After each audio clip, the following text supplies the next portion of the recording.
नमस्कार, मैं doctor Ankita Yadav, department of ENT from C K Birla, Gurgaon. आज मैं आपको कुछ जानकारी देना चाहती हूँ हियरिंग लॉस, सुनाई देने की कमी के बारे में। हमारा जो हियरिंग लॉस होता है वो दो टाइप का होता है, एक कंडक्टिव और एक सेंसरी न्यूरल हियरिंग लॉस।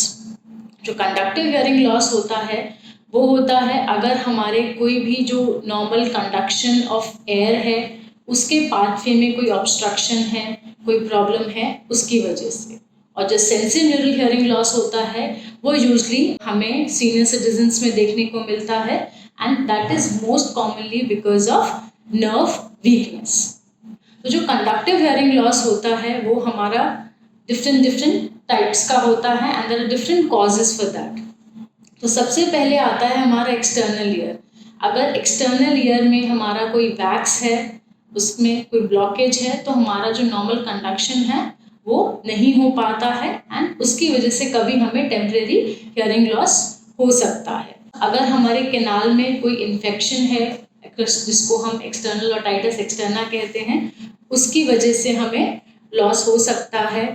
अगर हमारे जो कैनाल की बोन है उसमें अगर ऑस्टियोमा है, एक बोन का ट्यूमर होता है, उसकी वजह से हो सकता है।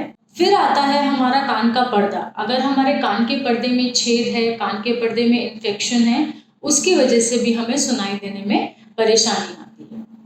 फिर आता है हमारा मिडल ईयर, जिसमें अगर इन्फेक्शन है, फ्लूइड इकट्ठा हो गया है, तो उसकी वजह से हमें सुनाई देने में कमी आती है। तीसरा होता है हमारी कान की हड्डियाँ। अगर जो हमारी कान की हड्डियाँ हैं वो फिक्स हो गई हैं किसी कारण से, जिसको हम मेडिकल टर्म में ऑटोस्क्लेरोसिस कहते हैं, उसकी वजह से हो सकता है। या कभी कोई चोट लगने से, रोड एक्सीडेंट, कोई ट्रॉमा की वजह से जो हमारी उनकी कंटिन्यूटी है वो ब्रेक हो गई है, तो उसकी वजह से भी हमें हियरिंग लॉस हो सकता है।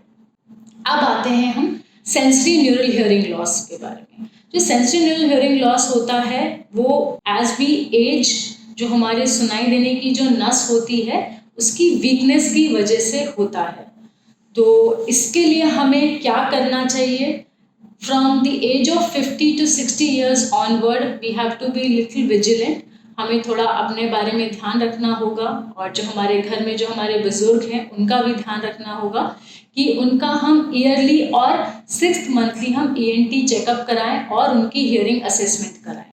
आमतौर पर क्या होता है, जो हमारे बुजुर्ग होते हैं, अगर हम उन्हें ध्यान से कभी देखें तो क्या करते हैं कि कभी टीवी का वॉल्यूम तेज कर दिया या खुद से वो तेज बोलने लगते हैं, लेकिन उन्हें महसूस नहीं होता कि उन्हें सुनाई देने में कमी लग रही है। जो सुनाई देने में कमी हमें इसमें महसूस होती है वो होता है कि जब हम किसी ग्रुप में हैं, 5-6 लोग एक साथ हैं, जब वो बात कर रहे होते हैं तो हमें लगता है कि वो कुछ बोल रहे हैं बट वो क्या बोल रहे हैं उसको हम क्लियरली नहीं समझ पाते। ये एक प्रॉब्लम हमें देखने को मिलती है और अगर ये प्रोग्रेस कर जाती है तो इतना आदत हो जाती है हमें इस चीज़ की कि हम लिप रीडिंग करने लग जाते हैं और फिर हम उसी से समझने लगते हैं, हम साइन लैंग्वेज के तौर पे उसको यूज़ करते हैं।